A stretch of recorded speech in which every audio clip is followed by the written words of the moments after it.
offline.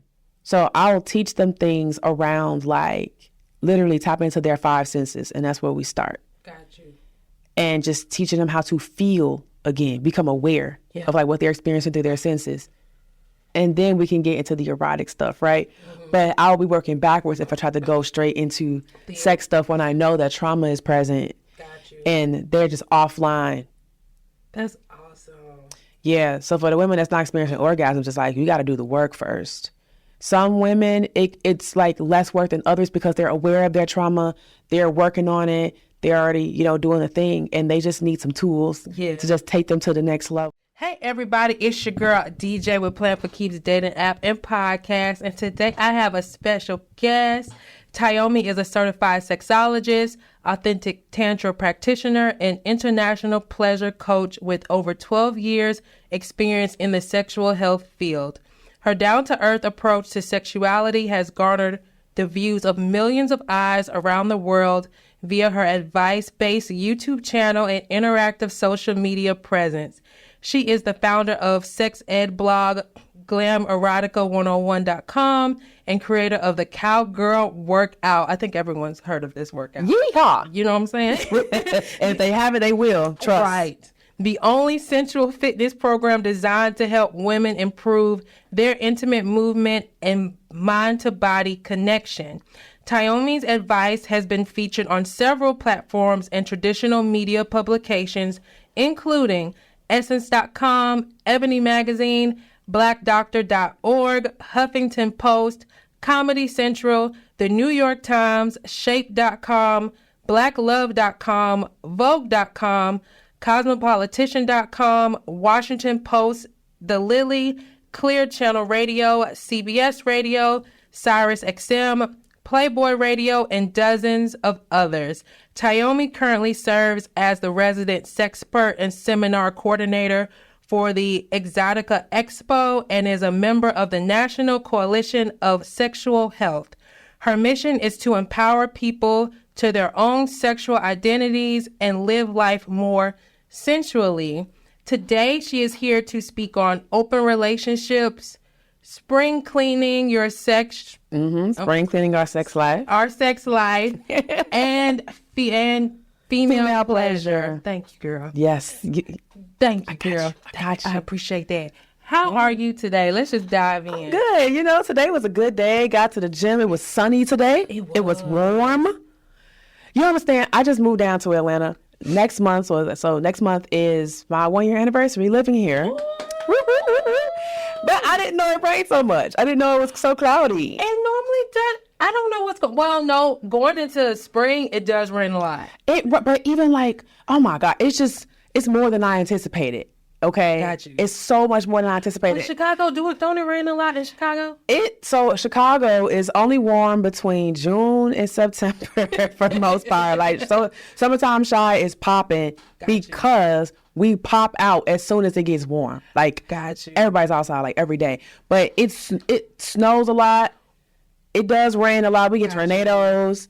So I'm not like... I'm thinking because you came to the South, you was expecting sunny weather, blue skies. I was expecting sun, and of course it's going to rain, but I didn't think it was going to rain like Miami.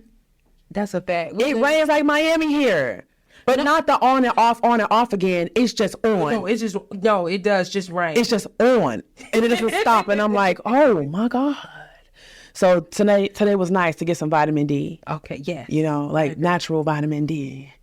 But yeah, it was good. It's been a good day. It was good. Radio Bio, you have done a lot of great things, amazing things. Yeah, I'm so blessed because I jumped into the field of sex coaching and sex blogging when it wasn't popping. There've always been people talking about sex online, blogging, sex therapists. There's always been these people. But the digital presence of them was not as high as it is now, where it's getting saturated, right? Yeah. So I saw, I had a vision. I was like, this is going to get popping. Let me get in the ground floor. So when I came into this space, I was one of the few Black faces that had some kind of clout and recognition because I was going viral before going viral was a thing. Yeah. So my blog site was like a resume, and I was able to like be like, people would read my work because I would put it out on Facebook and Twitter, and this was before Instagram actually existed. Wow. When I started. It was no Instagram, no TikTok, no Snapchat. Gotcha. So you want to like literally like really the OG. I'm an OG, yes. I like to say that. I'm an OG, and I was one of the first like Sexperts on YouTube doing videos. So I've been doing this for a long time. Like I started my YouTube channel in 2010. Wow. So 'cause YouTube was still in its infancy as well. It was before it was owned by Google. Like I've seen the internet change. That is so dope. I'm going to back up just a little bit. Okay. So I'm assuming you got started with your blog first before you started with YouTube. Mm-hmm. What was like the full inspiration of you wanting to be a sexpert? Like, take me to the beginning. So when I first started, I created the blog and the YouTube at the same time. Oh, okay. And then I just started getting the name up on the blog first, and then I started posting videos. Gotcha. So I started because at that time in my life, like I was in my early 20s. I think I was 21 when I started my blog. I was 22. And I was in my like 2 years into my sexual exploration journey. I had just started having sex with people at 19. Yeah. So some people would say it's a late bloomer. Yeah, some people. But I don't believe in any of that stuff. Like you arrive at sex when you're ready, if ever you are ready, because some aren't. Right? I agree. Asexual people, like and people who want to remain virgins. It just is what it is. So at that time, I didn't really hear any prominent voices from people who looked like me speaking about sex, who could like be a mentor to me or guide me through. I just wasn't aware of these people. I didn't see them prominently displayed on YouTube or on Twitter, and maybe it was because I wasn't in the life yet. Yeah. But the same way we saw Dr. Ruth, I was like, where's our Dr. Ruth? So I was just like, you know what? I'll be there. And my dad at the time, because I started out as a model, and my dad at the time was like, I'm happy that stuff is going well for you in your modeling career, but you need to really write because you are such an amazing writer. So it was my dad's encouragement to write. And my aunt, Nicole, God rest her soul, she was a writer, and she gave me like a blogging like book that she had printed out off the internet. Now, this was when blogging was the next thing up. Right. At that time, traditional media had it on lock.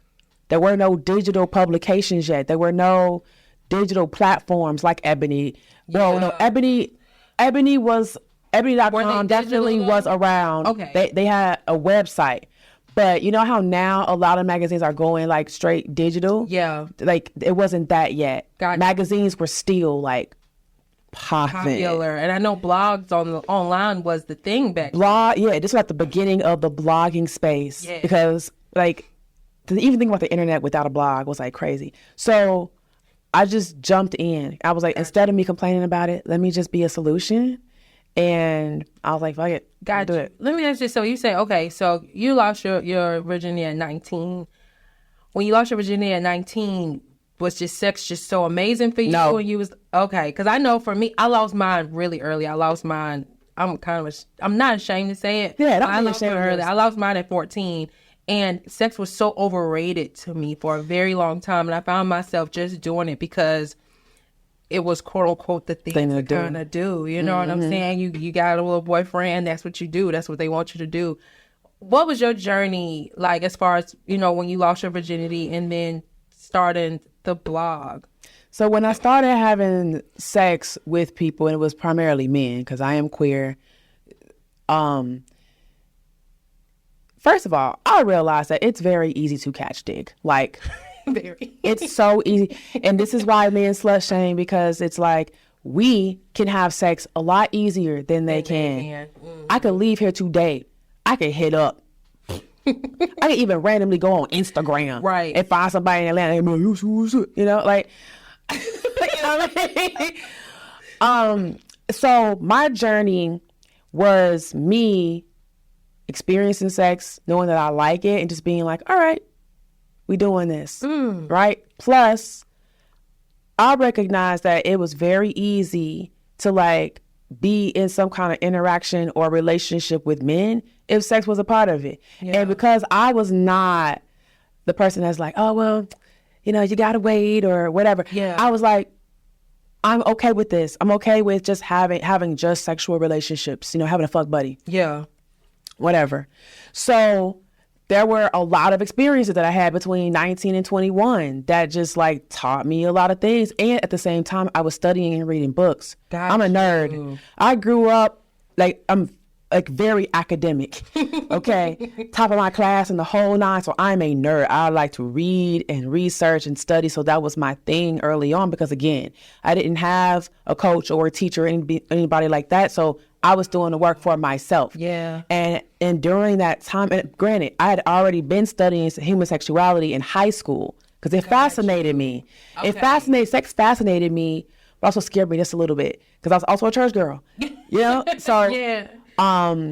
So I would watch documentaries on the Discovery Channel to help me overcome this like fear of sex because of what the church was telling me. Right. Right? Because I was devout. Like I was a devout Christian. Like every Wednesday, sometimes Fridays, depending on what activities were at church, because I was very active in the youth ministry and in church in general. And Sunday, morning service at Sunday school.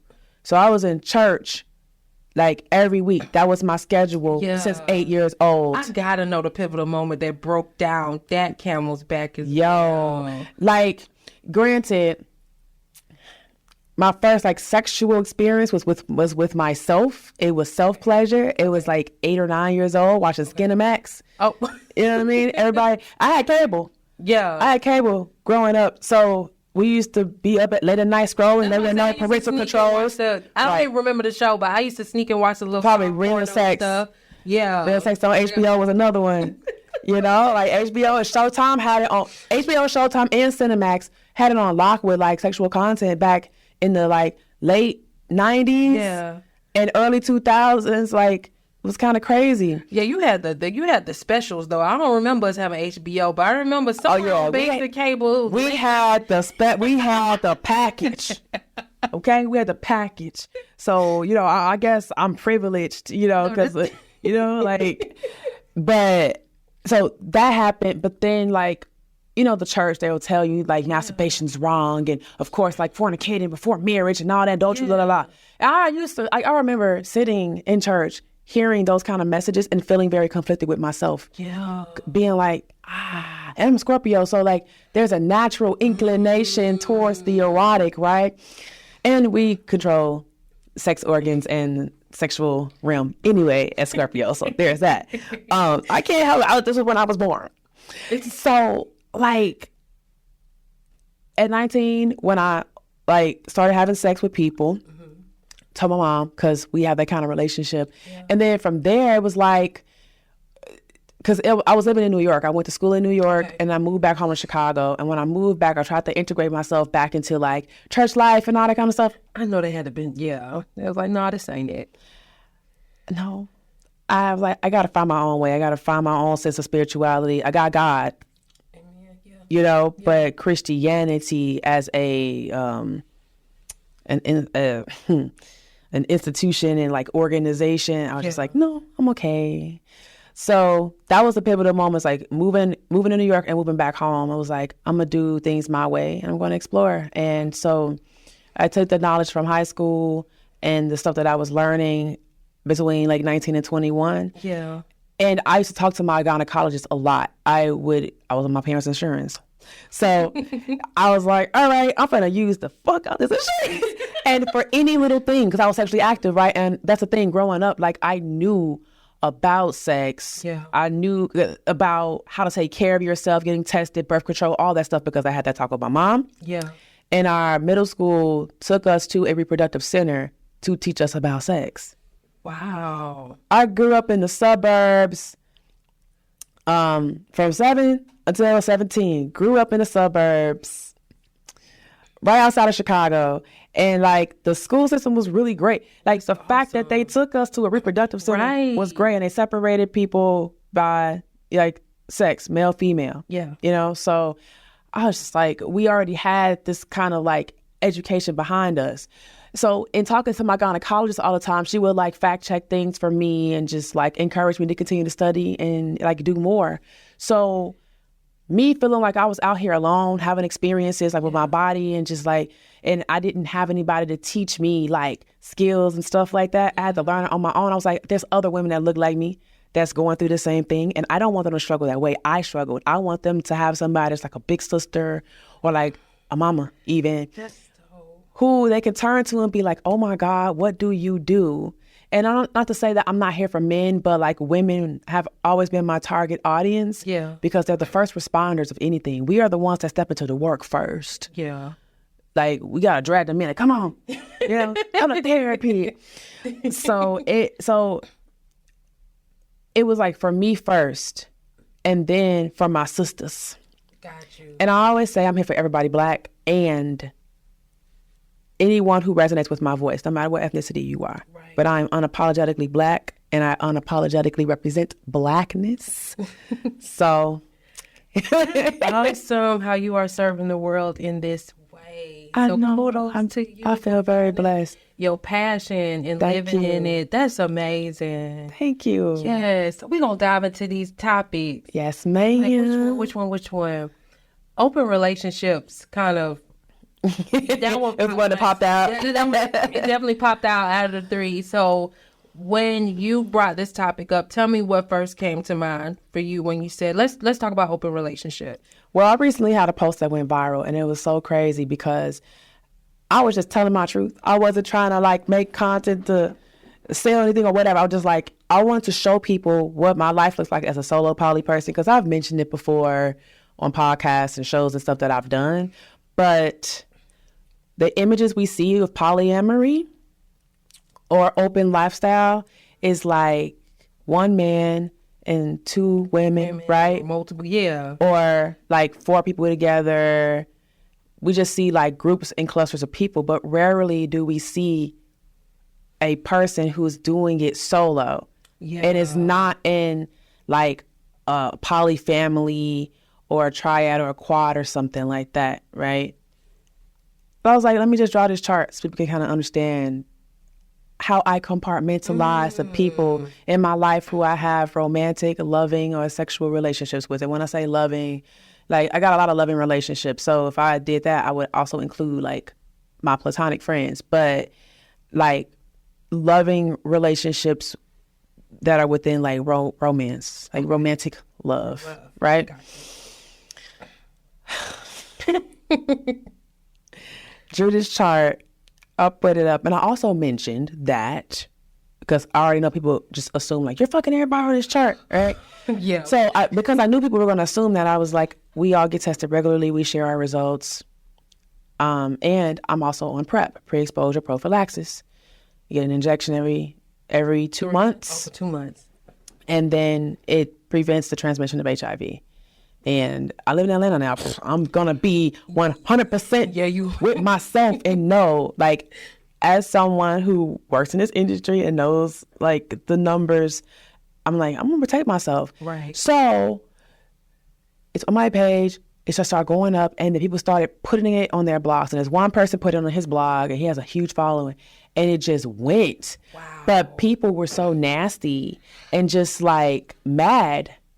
Yeah, people are going to be People were so mad. Because if the post is still going viral. I put it up January 5th. It is March 7th. It's still going viral? It's still going viral, which I appreciate. Yeah, it brings you... But people are so upset.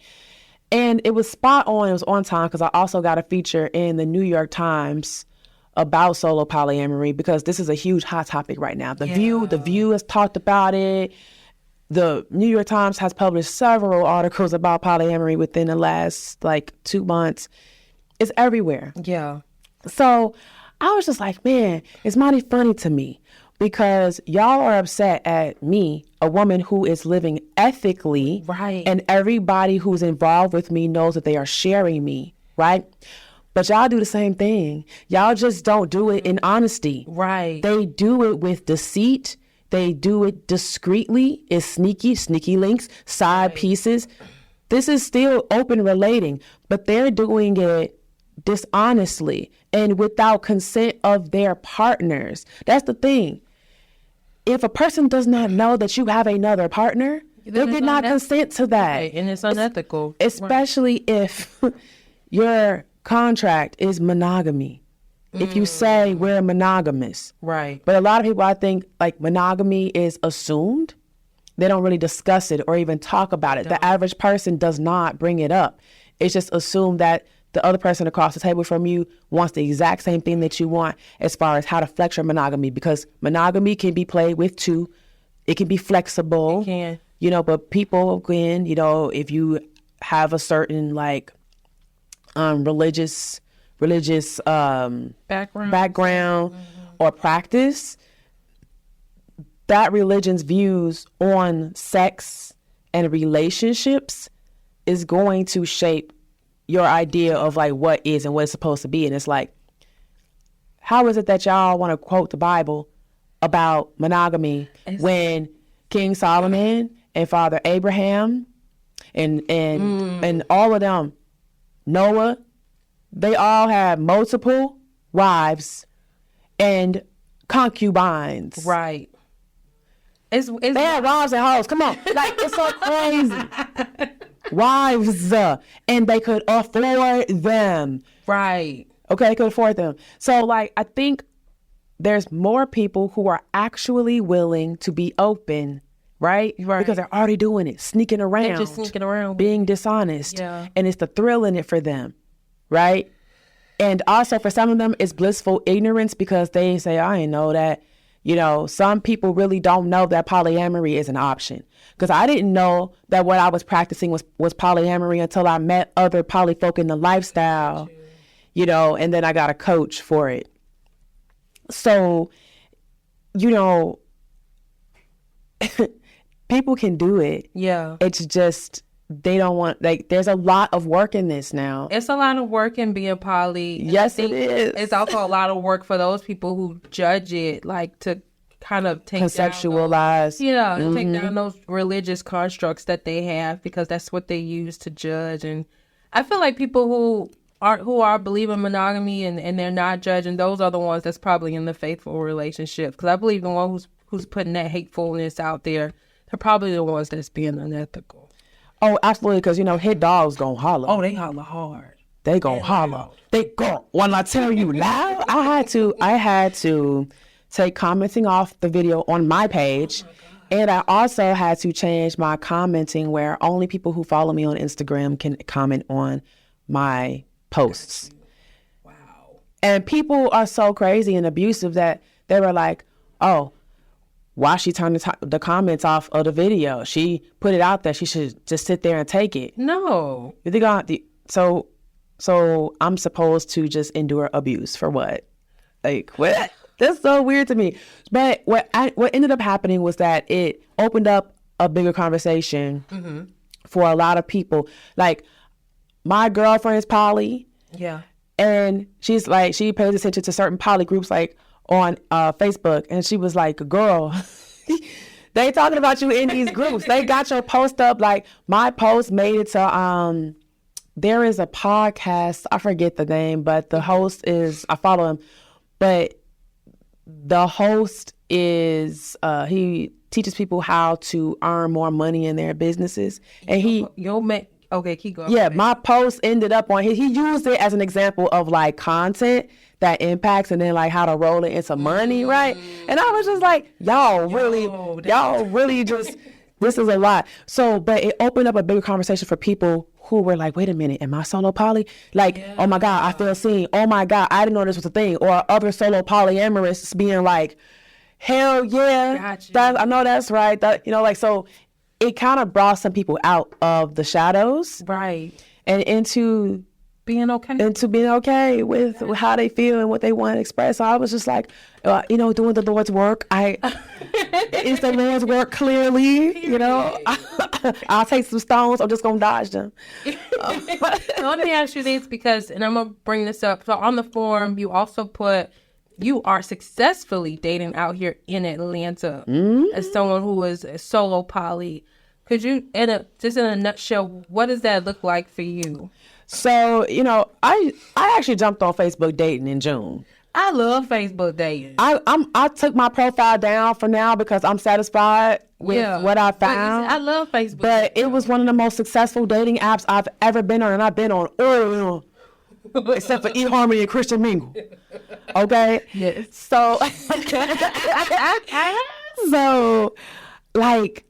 found amazing I had amazing matches. I had people who really resonated with me, and a lot of them were not from here. They were like transplants, you know what I mean? Okay. But I was surprised because I've heard horror stories. From Facebook dating? No, or that and just Atlanta generally. Oh, yeah. When I tell you... I don't know. I think your experience would be so different, though, because I think, and this is just my opinion with people who are monogamous, right? Mm-hmm. I think, a lot of them that I speak to, they have issues putting their eggs all in one basket. Of course, that's something you're not doing. Right. And then, two, I know with you being polyamorous, period, you practice boundaries. So I know that's something that a lot of people in the monogamous community also have issues with. We've been taught that enmeshment and codependency are strong traits to have in a relationship. So when you're dating somebody, you quickly put those things in while you're dating, and then you have horrible experiences because you're giving that to people who don't deserve it. So I'm assuming your experience is completely different. It is. I mean, I can't even, one of my best friends was like, so you're coming down to hang with the with the regular folk. She said, because you don't live in the real world with the rest of us for real. You on a whole nother level. And I always laughed when she said that, but one day I sat and I really thought about that, and I was like, damn, she's right, because I can't even fathom. I can't, and so yes, I have boundaries, and I come in out the gate like, hey, this is how I am. Do you know what this is? Have you participated in it? Yeah. Are you okay with it? Because I'm not going to leave that for a surprise, later on. You know what I mean? No, out the gate, we're talking about it. And I specifically was looking for people who were poly as well. So your intentions were there.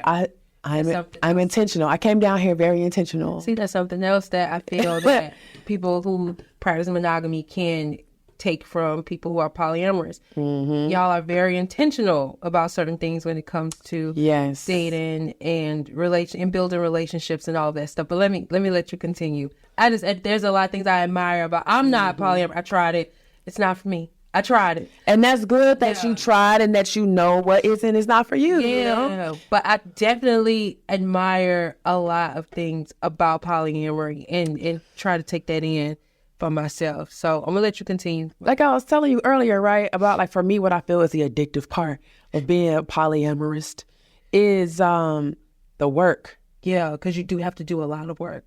It's a lot of work. Now imagine me with all the people that I got, because it was 24 bubbles on my chart. So people were just like, what the fuck? They was so shook. Yo, people were shook.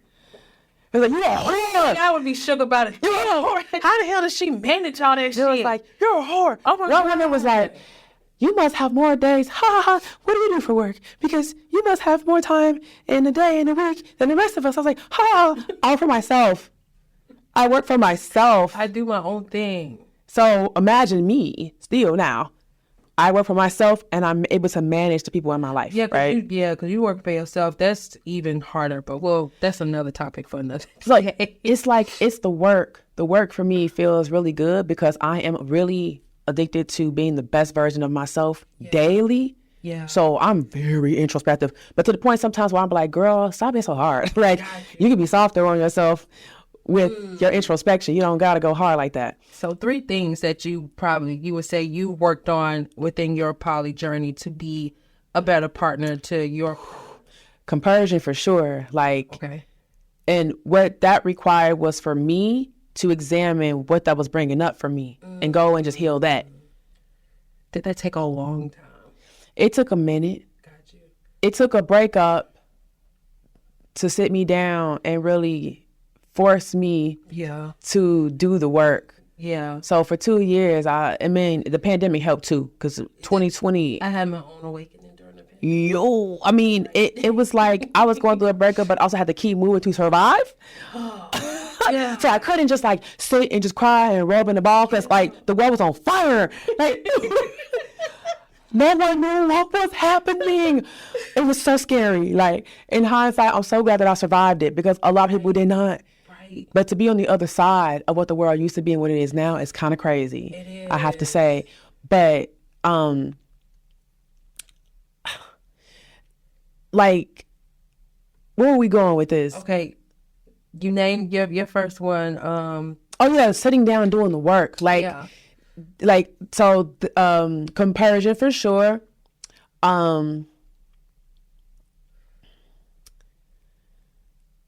Recognizing when it's time for me to work on my stuff and not projecting onto my partners and emoting in a way that could potentially cause harm unintentionally. Gotcha. Would you say you were somebody who was feisty with words too, or no? No, so former me, like my early 20s, absolutely. Okay. And so I worked on that literally over the course of my 20s. So in my 30s, just being more like, being more mindful of how I speak, right? And then also not doing this. My sister's a Scorpio. That's the only reason why pointing, I asked. Right. Yeah. Oh yeah, my mom used to be like, "You cut person down with your tongue." I'm like, I know. I know. I could be very, very, very, very, very nasty if I wanted to be that, and I worked on that to not be, because I like being pleasant versus poisonous. Yeah. So that, and then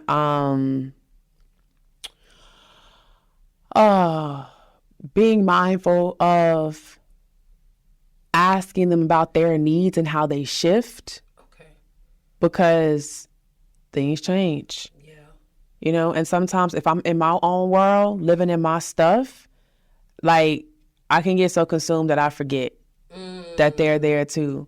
So being more mindful, like they're there, and also check in on them and their needs. Got you. Yeah. So those were the three main things. Gotcha. And just like communication style, accountability. Yeah, that's a huge one. Yep, yeah. and compersion are the three things that transformed all of my relationships, not even just the romantic ones. Mm-hmm. Like with my mom, my sister, even like in my coaching practice and like my work too. So I'm grateful. Like people always ask, you know, in polyamory, do breakups hurt? Yeah, that's a good question. It's like, yeah, they do. Yeah. Just the same. But I process the breakup differently now, because it's a recognition of like whatever I'm feeling hurt by. It's like, well, that's something to work on.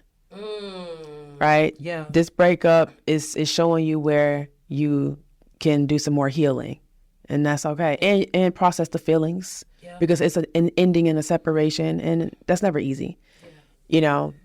So thank you for sharing that. Yeah. Encompassing all of that. Your experience in Atlanta, you've been here for a year, you've been dating. As said, Facebook dating has been the move for you. Yes. Oh my God. So what has made your experience just great compared to all of the people? I made my assumptions about the boundaries but when you think about it for yourself, why would you say your experience it's been great here in Atlanta? Being intentional and not just accepting anything and, you know, swiping left a whole lot, and having the real conversations up front, you know, around intentions and what you're looking for, and like, what's your relationship contract looking like? Like I ask, how do you navigate conflict?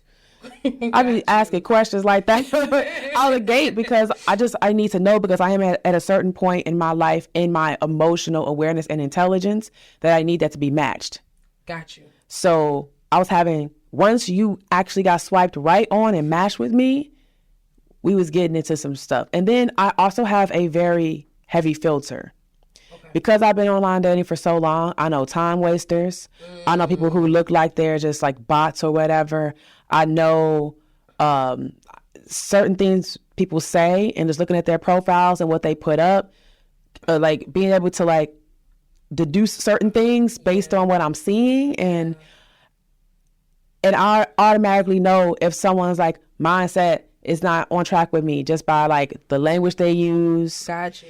You know what I mean? So I have a lot of different filters that I sift people through before they can even get in my inbox. Ooh, okay. So let me ask you, so you don't see that as a problem? Like some people will say that maybe you are too strict. And I got exactly what I want, though.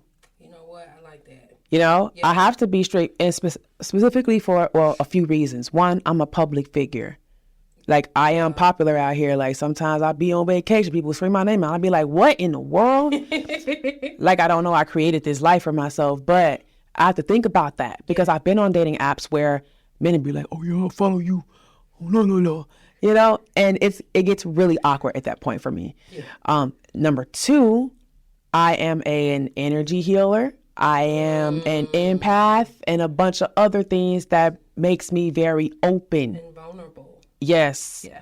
As a being. So I want to be very particular about who's in my energy. Absolutely. Gotcha. You know what I mean? Mm-hmm. So I'm gonna have them filters there. You like, no, you done took me back, girl. This thing gave me what? What? That's what people say on hands and hands. They do. Also, thank you for diving into all of that for the first topic of an open relationship. Let's swing into spring cleaning sexual partners. Yes. What does that look like? So spring cleaning your sex life, right? Spring cleaning your sex life. And this is the thing, we don't think about it at all, because I've never thought about that in my life. We don't think about it. So we just go along life with our sexuality, not really thinking about the ways we've changed or shifted, the things that we've learned, and the things that we've explored or the things that we want to explore. One thing that I do every year, and I'm due to do this now, is I put up a sexual bucket list on Twitter.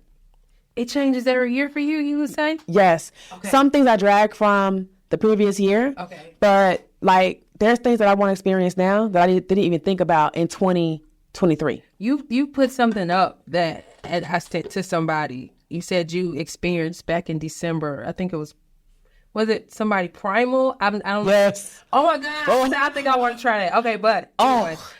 See. So I said, oh, that's interesting. That was interesting. Oh God. I was. Somewhere. Just thinking about it, I was just like, yes, whole body on fire. It was like I've bitten before. Okay. I've been bitten before, and I have a fetish for vampires. Like Lord Dracula Tepish from Castlevania is fine as fuck. That's how much I love vampires. Oh my God. But I digress. Okay. Something about that experience, it just unlocked something. How you described it. Oh my God. So panty dropping in a way. I'm like, okay, this is interesting. Taking me back. I'm sorry. Yes, you said took you back in the clip too. Because there are just some experiences you have in sex where it will like as soon as you think about it, you're back in the feeling. Yeah. Oh wow. Yeah, that sound like something to try with the right person, of course. That who knows what they're doing? Because I've been bit before where it was not that pleasant. It wasn't that. Got you. Yeah. I've been. Okay, go ahead. Continue on with your bucket list. So this bucket list, right? Mm-hmm. It's just a bunch of stuff that I potentially experience in that year. Okay. And now I have people who like are starting to do this. So like the bucket list serves as a point of reference for things that you could potentially explore, which helps you to keep your sex life fresh, fun, vibrant. Because if you're not interacting in sex, it's just stagnant. Yeah, I agree. You know? And it doesn't even have to be physical interaction. It could be fantasizing. It could be writing about it. It can be watching movies, healthy consumption of porn. Yeah. there's a number of things that you can interact with to like spice up your sex life or just keep it on the forefront of your mind if you are a person that's ever been active and you want to remain active. Got you. So first thing. Second thing is products. There's a lot of products out here on the market, right? Yeah. And everybody got that one little dry, half-used bottle of lube on by their bed, nightstand, or Vaseline or Jergens or some random, and sex toys that maybe some of y'all ain't watched them shits. Listen. I got the Starship. I'm gonna step up. So that's the thing. It's like people need to keep up with their education around like product care, new products that are out, like go shopping for new toys. Been using the same toy since 2012, and there's been new technologies and everything. That same bullet, it's just good for you. It gets you there. It get me there. It's like, and it's everybody else. It get me there. It's like, but have you tried to satisfy her? Like, what? So, like, there's just so much new technology that comes out that helps us to experience deeper pleasure, right? Mm-hmm. And it's like, go shopping. Go shopping online or go to a local store and see what's new and see what's out there, right? Okay. And if it's worn out, like, sometimes we got our favorite toys, but if it's worn out, it's not good for your body. Yeah. See, look, going to shopping for new products is self-care. It's self-care. Because even like with products like lubricants and condoms, right? I cannot believe that people still use lambskin condoms. I'm just like, they don't prevent STI transmission. Oh, see, I didn't even know that. They don't. It's a sheep membrane, which is coming from an actual sheep. The membranes of the skin of the sheep are permeable for STIs. So basically, the STIs are smaller than the pores on the lambskin. Wow. But what it can prevent is pregnancy. So spring cleaning is like, okay, learning about the condoms that are on the market, because there are several different kinds. Lambskin, going back to that really quick, I know people normally use those because you feel more. Is that why they use them? Some people, though, they have a latex allergy. Some people think they have a latex allergy or sensitivity, and they'll use lambskin because they're like, well, it feels like bare. It feels like, raw sex. But there are a number of condom brands out there that have really thin formulas. Like everybody's like favorite right now is Skins. Okay. Skin condoms, because it feels like nothing is there, and they're not latex. They're basically like a plastic fiber. Okay. And it's a technology that pretty much like warms up to the body as, sex is happening. So like it feels like skin. Gotcha. That's the whole point of like, so spring cleaning, like learning about products and what's out there, because again, this is stuff that you're putting in your body. Right. Even lubricants, like every lubricant's not created equal, and knowing that and knowing what ingredients could potentially cause irritations.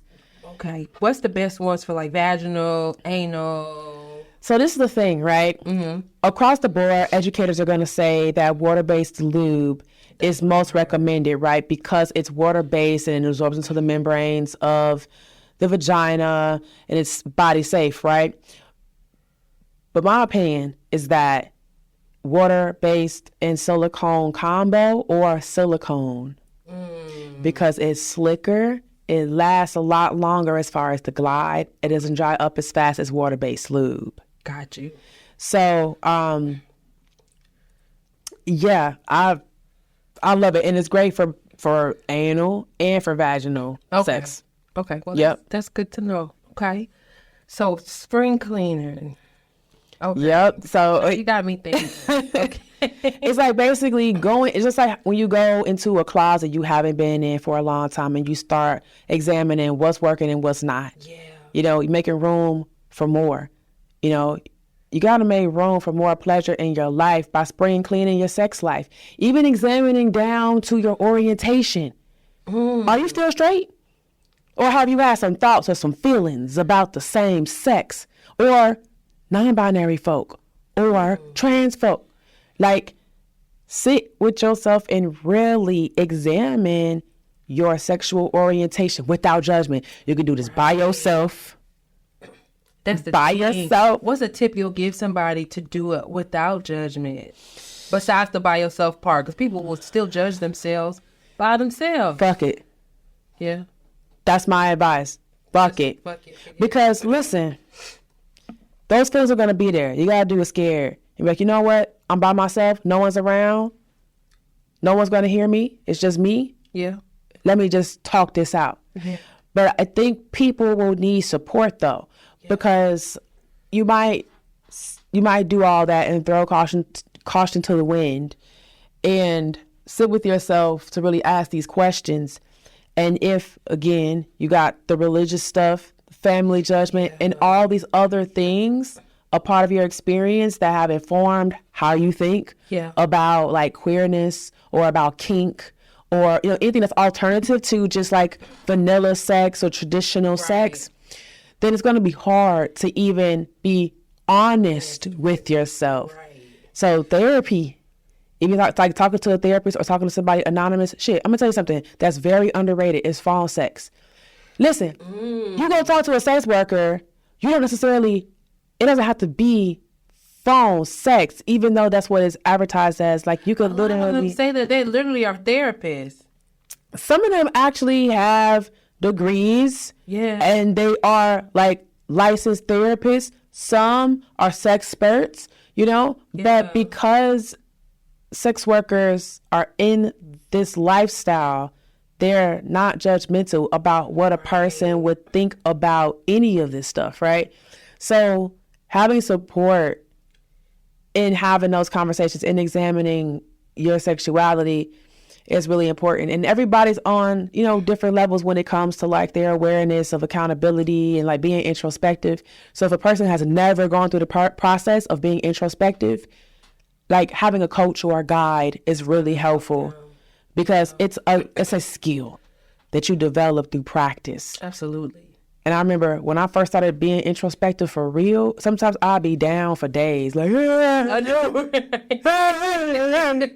Right? Just judging myself about, oh my God, it was crazy. I've gotten a lot quicker with that's what's up. doing that work. You gave a good tip though. I never would have thought, like, why don't you pick up the phone and just call it? I didn't know they had like people who's the phone sex thing. I didn't know that was still a thing. Yep, it's still a thing. And it's kind of like transitioned into camming as well. Okay.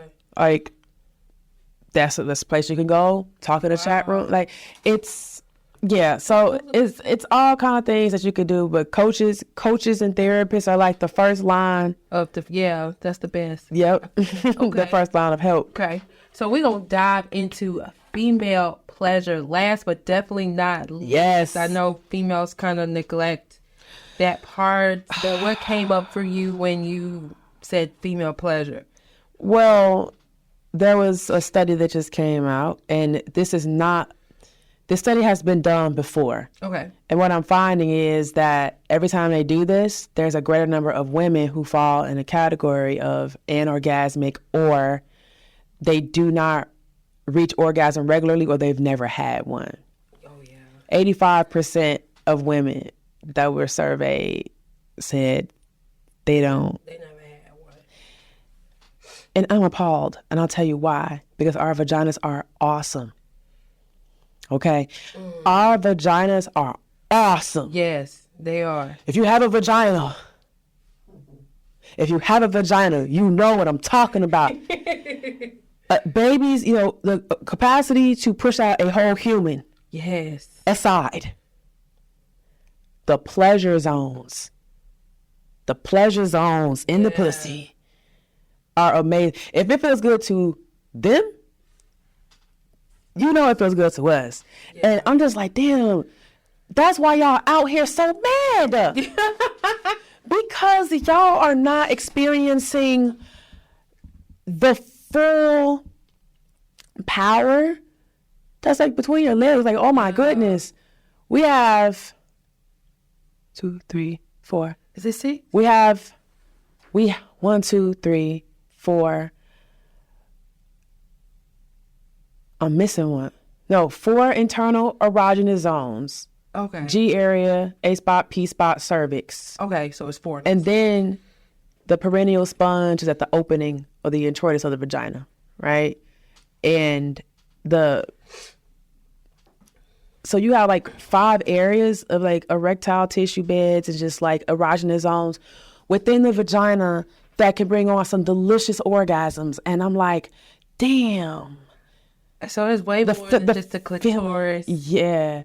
The feeling and the freedom in orgasms when you just let yourself like just sink into pleasure. How does one, it's freeing. How does a woman do that with all of just everything that she feels she may have on her shoulders? How does she relax and just feel everything? It's work, because if a person is carrying a heavy amount of trauma, yeah, right, it's gonna be difficult to even become embodied. So it starts with doing the mental work first, because sex is primarily mental. When the body is stimulated, it's triggering different nerves, sending signals to the brain so that the brain can tell the body to go through the arousal process and to peak the energy so that you're reaching orgasm. So if your mind is messed up, if you have any amount of like disconnection from your senses, it's going to be hard to sink into the feelings of pleasure and even like feel the vagina. Because some women are just like, I don't feel anything down there. Numb. It's a sometimes it's nerve damage. Sometimes it's just a mental disconnection because of trauma. Got you. The nerve damage, is that, where does that come from mostly? It depends. Like some might come from like childbirth, specifically speaking of the cervix, because the vagina itself doesn't have nerves like running through the membranes. Okay. So the clitoris wraps around like the entrance. Okay. And so when the pressure is placed on the walls, it's pressing against the internal clitoris, which looks like a wishbone, but it's not. It has bulbs, and it has legs, and it has a shaft and a head. The head is what we see, right, on the outside of the vulva. Yes. Everything else is underneath. So the vagina itself, it's epithelial cell skin. Got you. Right, and it expands. So some like childbirth can damage the cervix, or rough sex. That was going to be, that's rough sex. Rough sex can cause damage and tearing. And the thing about it is that when the membranes of the vagina or the cervix tear, when it heals back, it can create scar tissue. And scar tissue can also cause painful sex. And numbness from the disconnect, the mental disconnect. Yeah. Some women, when they have their children, they get the perineum cut, like at the back of the opening of the vagina, so that the baby come out more, or easier. And they do a stitch they call it the husband stitch, and it like basically tightens the opening of the vagina. So that can cause some nerve damage, or just like, painful sex, pelvic injury. Wow. Certain surgeries. Got you. How do you work with women, go for the mental part where it's just mental? How do you work with women who has that mental disconnect? So first and foremost, I work in conjunction with therapists. So one of my qualifiers for clients is, are you with a therapist? Okay. Are you going to therapy? Because there's a certain level of mental health that I am not qualified to handle. Okay. So if they're in therapy, then I'm using my own form of like talk-based coaching. Okay. Teaching them mindfulness, teaching them meditations and breathing techniques to help them regulate their nervous system, because that's the main thing, is the trauma has caused armoring around the nervous system. So it's like blocking out feelings. Gotcha. So with my training in authentic tantra, I teach different meditations that can help with removing the armor energetically. So we're working in our energy body, which sounds like a hoo-hoo ha-ha for some people, but it's a real thing. It's documented that our bodies heal themselves, and we have the ability to help our bodies heal itself through meditation, through breathing, through visualization. This is all real stuff. And so those who are willing to do the work, I work with them and helping them. And I hold their hands because it's not easy work. No, it's not. Especially if it's been chronic trauma in their life and they have never had the outlet to heal any of it. It's going to take time. Yeah. So it's like a combination of mental work and spiritual work, and then also weaving in like what I call the fun stuff, the mechanics of sex, right? Because, but I go step by step. And before we get to anything sexual, we start sensual. Because what I've noticed in my practice is that people who come to me and they are numb, their senses are offline.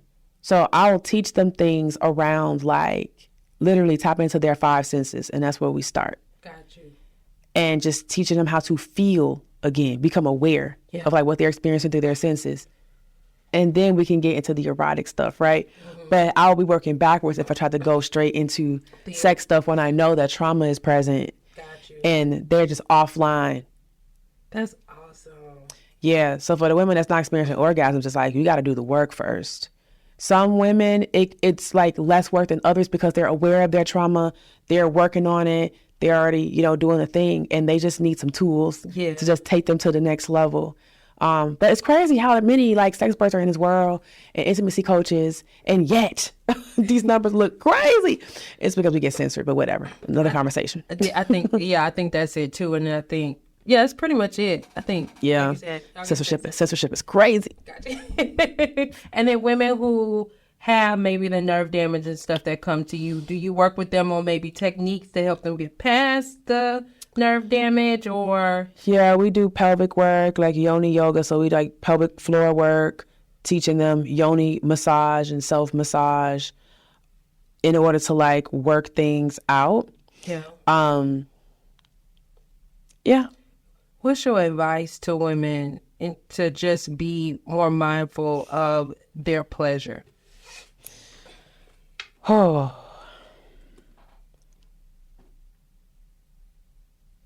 think holistically, right? So having women understand that their pleasure is more than just sexual pleasure.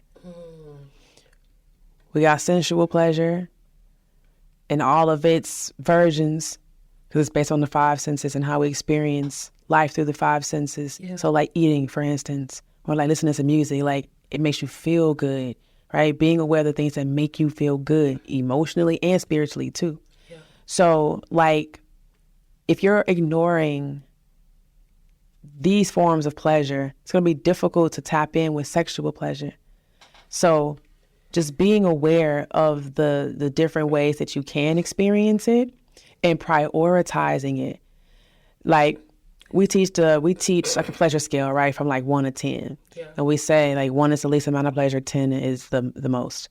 And so we want to always be aiming for a 10 because that's our birthright. Pleasure is our birthright. Right. Yeah. Our bodies are wired for it. So what can always have you closest to a 10 in whatever form of pleasure you are experiencing? Got you. So for instance, I love food and I have an oral fixation. So it's like eating for me, great pleasure. So how do you center your pleasure around eating food? Okay. How can I describe this? The way that a dish smells, as soon as it hits my nose, I can break down what's in it, or at least have like some awareness of what it is. Okay. And just the sound of like when things are sizzling on a plate, if it's like on a skillet, like a fajita or something like that, the sounds. Like think about like bacon cooking, like the popping and the sizzling of it is just like, oh my goodness, right? That stimulated me. And then the way that it looks, the presentation, the colors, the arrangement, like, and then feeling the food slide off the fork between my lips onto my tongue and down my throat. It's just so orgasmic. Oh my God. Savoring all the taste on every part of my tongue, because each part of the tongue picks up a different note. So I'm just rolling food around in my mouth, just like savoring it, because it is absolutely like a full-on sensual experience for me. And so like I tap in very deeply to my awareness. Okay, I need to definitely do better with that, because I literally was the type to eat really fast. Exactly. And then now I'm slowed down and I'm trying to enjoy every bite, but you just literally gave us like a whole orgasmic experience. You gotta slow down and savor. That's a fact. That's something I'm working on. And that's what we tell men: slow down and savor. You know, you gotta do that with food too. So this is a segment on my podcast where I ask our guests questions. Ooh. So my first one is, what's your favorite guilty pleasure? Ice cream. And the reason why I say this is because I am highly lactose intolerant. So I'm going to say dairy ice cream. Yeah. I would put myself and my stomach into a knot to have some strawberry ice cream. Like straight strawberry. Straight strawberry? Straight is like fire. I don't know why it's so fire. It's just straight. It's plain, but it's great. Okay. Yeah, I don't know why I was thinking you were gonna say cookies and cream. Nah, the second one. Pecans. The second one is pralines and cream. Okay. All right. Pralines and cream. Yeah, because it's like caramel and pecans. Oh, yeah, that's my favorite. With like caramel ice cream. It's so good. Or dulce de leche.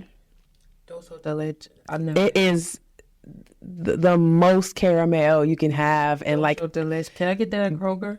yeah, Haagen-Dazs has the best one. The best one. But that's my guilty pleasure. Okay, got you. Name generous things you've done in a relationship. Oh, I love like planning dates. I remember with my ex-husband, I planned like this whole spa day for us in New York, and he had never been to the spa. So I was just like, okay. And when I say to the spa, he's never had like a couples massage. So I was like, okay, found this dope spa in the middle of Manhattan that like you go downstairs, the top floor is like a salon. You go downstairs, there's a whole spa down there, like wow, with whirlpool and like different rooms. It's just beautiful. And we just had an amazing time, and he was just so grateful that I was able to provide experience like that.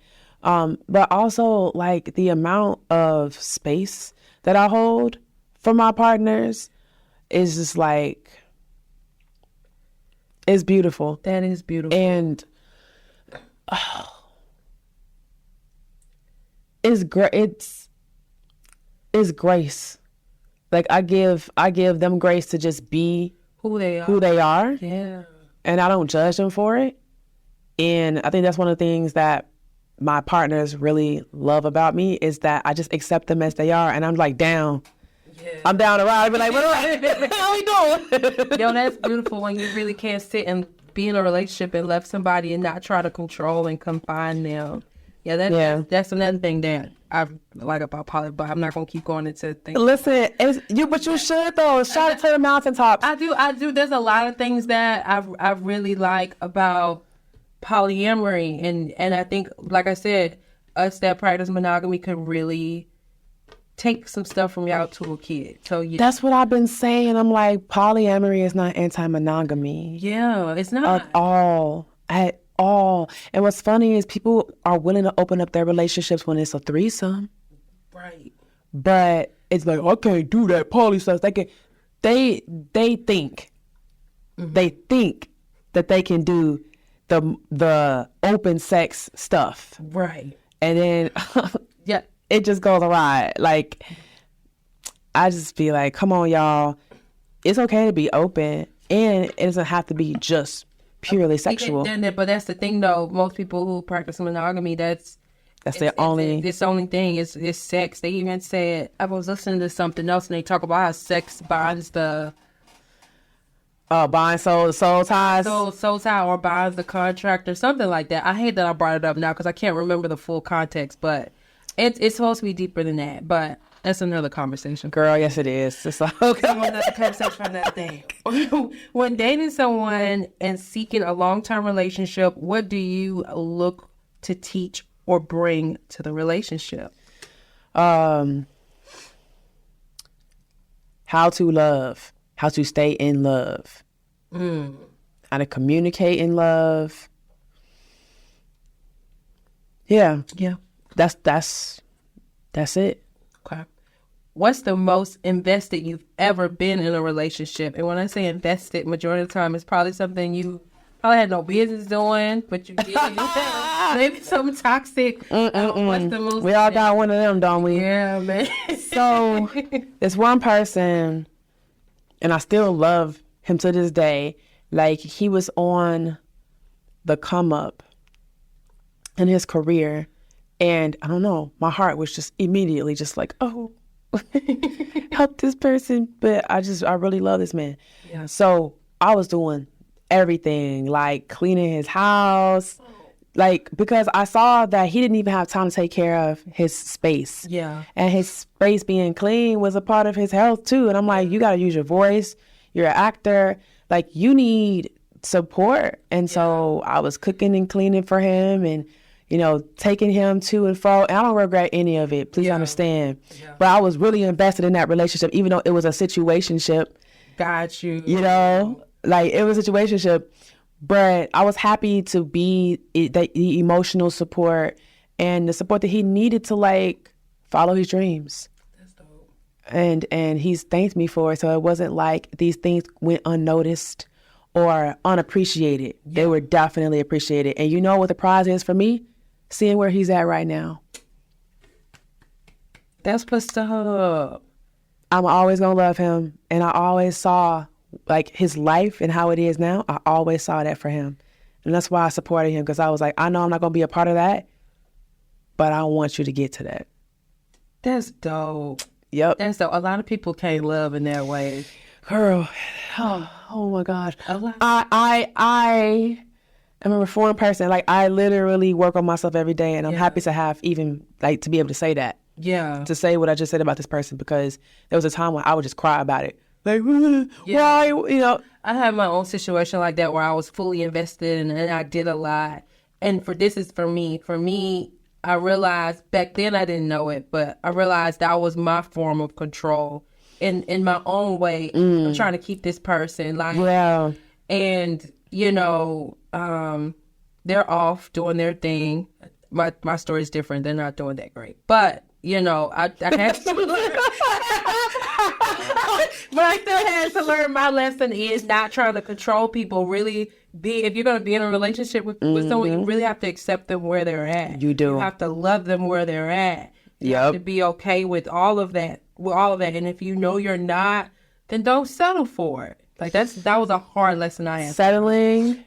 Settling ends the relationship before it starts. That's a zing. That's a bar. It is a bar. Settling ends the relationship before it starts. It does. You know, there are things that you may have to concede to in your relationship, but settling? Hell no. Yeah. You asking for it. Yeah, I learned that the very... We all had them hard lessons. It's all right, you know. My last question for you, and I'm curious to hear your answer because you are solo poly. How do you get one to respect you in a relationship? I show them how to treat me, and I show them respect and courtesy as well.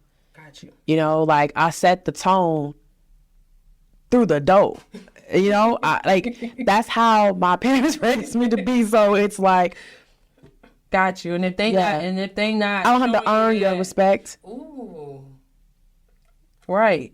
No, absolutely right. The vibration is love. That's it. So respect is a form of love. Got you. You know, like, you know, that's what time you on. You know, that's hard for some people, though. People really think they have to earn.